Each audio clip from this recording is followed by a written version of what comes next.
ինչ առաջարկում ընդդիմությունը։ Նախ ուզում եմ նորից հստակ այս հարցին անդրադառնալ, որ այս ռեժիմի առաջարկածը խաղաղության հետ որևէ առնչություն չունի։ Սա զիջումների դիմաց զինադադար է նոր զիջումների խոստումով։ Հետևաբար ինքը խաղաղության օրակարգ չի առաջարկել, որ մենք էլ դրան այլընտրանք առաջարկենք։ Սա մեկ։ Երկրորդը մեր պատկերացումը այս հարցերի վերաբերյալ հետևյալն է. կառուցել մրցունակ եւ անվտանգ Հայաստան։ Հայաստան, որը տեր է իր ինքնիշխանությանը եւ տարածքային ամբողջականությանը։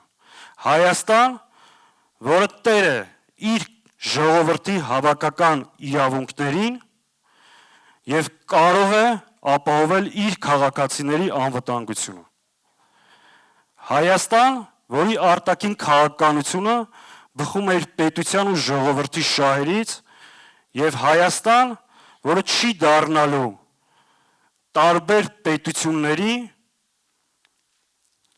ազդեցությունները չափելու կամ բախվելու մի միջավայր։ Հայաստան, որտեղ հայ մարդը արժանապատիվ կերպով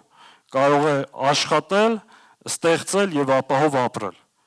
Հայաստան, որը ոչ միայն Հայաստանի Հանրապետության քաղաքացիների հայրենիքն է,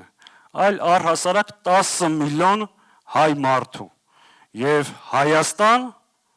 որտեղ հայ առաքելական եկեղեցին անձեռնամխելի է բացարձակ արժեք։